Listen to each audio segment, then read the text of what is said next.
یسوع مسیح کی پرورش میں اہم ترین شخصیت ہے، اور مقدسہ مریم کے ساتھ بھی اس شخصیت کا بڑا خوبصورت تعلق ہمیں جو ہے وہ کلام مقدس میں ملتا ہے۔ ہم غور کریں تو یہ وہ شخصیت ہے جو پس پشت ہے، مجوسیوں پر بات کی جاتی ہے، گڈریوں پہ بات کی جاتی ہے، ستارہ، چرنی، سونا، مر، لبان، فرشتے، مقدسہ مریم اور خود یسوع مسیح کی زندگی جو ہمارے لیے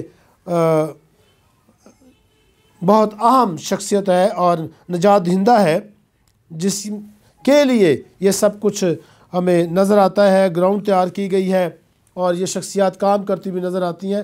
تاہم یہ شخصیت میں سمجھتا ہوں کہ اس پہ بات کرنا بھی ضروری ہے، اسی لیے میں نے اس شخصیت کو لیا ہے کہ ہم جو ہے غور کریں اور اس شخصیت کے وسیلہ سے نصیحت کی باتیں ہم سیکھیں، ان لوگوں کی مانند نہ بنے جو بیابان میں ڈھیر ہو گئے، بلکہ خدا کے کلام سے ہم سیکھیں اور راہ راست پر رہیں اور خداوند کے نام کو اپنی زندگیوں، اپنے کردار کے وسیلہ سے عزت و جلال دے سکیں۔ اس شخصیت کا کردار خوبصورت ترین ہمیں بائبل میں نظر آتے ہیں۔ یہ شخصیت در پردہ ہے لیکن ایک خاص شخصیت ہے۔ نام ہے یوسف، انگلش میں جوزف، اور اس کا مطلب ہے وہ شامل کرے گا، ہی ول ایڈ۔ اس شخصیت کا شجرہ نسب جو ہے وہ یہودا کے قبیلے سے ہے، داؤد کے گھرانے، یہودا کی نسل یعنی یعقوب سے یہ پیدا ہوا، اور فلسطین کے صوبے گلیل کے علاقے زبولون کے شہر ناصرت کا یہ رہائشی تھا۔ وہاں پر سن 20 سے 30 قبل از مسیح میں یہ پیدا ہوئے اور وہاں پہ رہے، اور یسوع مسیح کی مصلوبیت، ان کی خدمت، ان کی مصلوبیت سے پہلے یہ وفات پا گئے۔ غالباً 20 سے 30 قبل از مسیح میں یہ پیدا ہوئے تھے، اور پھر وفات بھی اس سے پہلے جو ہے وہ یسوع مسیح کی خدمت سے پہلے، مصلوبیت سے پہلے پا گئے۔ یوسف کا پیشہ جو تھا وہ بڑھائی کا تھا، کارپینٹر کا تھا، مزدور طبقہ سے یہ تعلق رکھنے والی شخصیت ہے۔ تاریخ میں اس کی جگہ، جیسے میں نے پہلے بتایا، خدا یسوع مسیح کے رضائی باپ یعنی ان کو پالنے پوسنے والے، مقدسہ مریم کے شوہر، اور اتفاق سے سب سے پہلا ریکارڈ رضائی باپ کے طور پر ہمیں یوسف کا جو ہے وہ بائبل میں ملتا ہے۔ خدا یسوع مسیح کے بارے میں جو پیشین گوئیاں ہوئیں، ان کی تکمیل میں یہ شخص جو ہے وہ شامل ہے اور اہم ترین شخصیت ہے۔ جب ہم غور کرتے ہیں تو داؤد کے گھرانے سے یہ شخص ہے، اور یسوع مسیح جو بیت لحم میں پیدا ہوا، یوسف چونکہ داؤد کے گھرانے سے تھا، اور بیت لحم، ناصرت، یہ علاقے جو ہیں اس کی شخصیت کے ساتھ اٹیچ ہوتے ہیں، ان سے اس کا تعلق ہے۔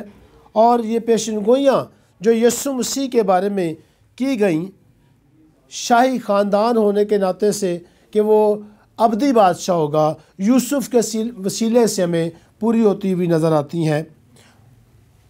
چونکہ یوسف جو تھا یہودا کے قبیلے اور داؤد کے گھرانے سے تھا، اور خدا نے داؤد سے یہ بات کی تھی کہ تیرے تخت پر بادشاہ کی جو ہے وہ کمی نہ ہوگی۔ تاہم یہ یوسف جو ہے اسی سلسلے سے ہے جو شاہی گھرانہ ہے، اگرچہ یہ شخص یکونیہ بادشاہ پر لعنت کے سبب سے اہل نہ ہوا کہ بادشاہ ہوتا، تاہم روحانی اعتبار سے اور یسوع کے ساتھ سلسلہ جو ہے وہ قانونی اعتبار سے جڑنے کے سبب سے یہ جو ہے وہ اسی میں شامل ہے۔ یوسف جو ہے وہ یہودا کے گھرانے، داؤد کے گھرانے سے تعلق رکھتا ہے۔ تو یسوع مسیح کا ابدی بادشاہی میں جو ہے وہ کی پیشن گوئی جو ہے وہ اس کے وسیلہ سے میں پوری ہوتی ہوئی نظر آتی ہے، چونکہ داؤد کا سلسلہ شاہی سلسلہ ہے اور یسوع شاہی اعتبار سے داؤد کے ساتھ مل جاتے ہیں، اور یسوع کی بادشاہی اگرچہ روحانی بادشاہی ہے لیکن اس کے وسیلے سے سلسلہ جو ہے وہ جڑتا ہے۔ خداوند یسوع مسیح کو جب وہ پیدا ہوئے تو کیا کیا اہم باتیں یوسف کے وسیلہ سے پایہ تکمیل تک پہنچی، ہم اس پہ غور کریں گے۔ یوسف کو 4 دفعہ فرشتہ مل کر جو ہے وہ پیغام دیتا ہے کہ اسے کیا کیا کرنا ہے۔ اس کی زندگی سے ہم سیکھیں گے کہ وہ شخص کیا کیا کوالٹیز رکھنے والا تھا۔ پہلی دفعہ جب یوسف نے مریم کو چھوڑ دینے کا ارادہ کیا تو یوسف ملا۔ یہ کچھ باتیں میں اس لیے بیان کر رہا ہوں تاکہ ہمیں بائبل مقدس کا درست علم حاصل ہو اور پورا علم حاصل ہو کہ یسوع مسیح کی پیدائش حادثاتی طور پر نہیں ہے۔ یسوع مسیح کی پیدائش خدا کے پلان کے مطابق ہے، جس میں فرشتے بھی استعمال ہو رہے ہیں، مختلف شخصیات استعمال ہو رہی ہیں، جو انبیاء ہیں ان کی نبوتیں اور پیشین گوئیاں جو ہیں وہ اس میں شامل ہیں۔ سو یسوع کی پیدائش کلام مقدس کے مطابق، ہسٹری کے مطابق جو ہے وہ ہمیں نظر آتی ہے۔ یسوع مسیح کا پیدا ہونا بنی نوع انسان کے لیے خدا کی محبت کا اظہار ہے، اور پھر اس کا قربان ہونا جو ہے وہ اس کا ثبوت ہے کہ خدا ہم سے پیار کرتا ہے۔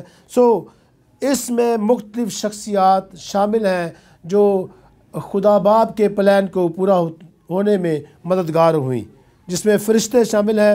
جبرائیل فرشتہ شامل ہے جو 4 دفعہ یوسف پر ظاہر ہوا۔ پہلی دفعہ جب یوسف جو ہے ارادہ کرتا ہے کہ مقدسہ مریم کو چھوڑ دیا جائے، متی کی انجیل 1 باب 19 آیت۔ پھر متی کی انجیل 2 باب کی 13ویں آیت میں فرشتہ نے کہا کہ مصر کو بھاگ جاؤ، تو وہ مصر کو ان کو لے کے مقدسہ مریم کو لے کے چلا گیا، یسوع کو لے کے چلا گیا۔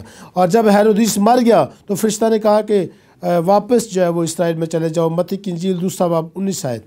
پھر متی کی انجیل کے 2 باب کی 22 آیت میں لکھا ہے کہ جب یوسف نے دیکھا کہ ارخلاؤس اس کی جگہ پر، ہیرودیس کی جگہ پر بادشاہ ہوا ہے، بن گیا ہے، جو اس کا ہیرودیس کا بیٹا ہے، تو فرشتہ سے ہدایت پا کر جو خدا کی طرف سے دی گئی تھی، یہ جب وہ وہاں پر یہودا میں نہ آیا بلکہ جو ہے وہ چلا گیا، ناصرت میں چلا گیا۔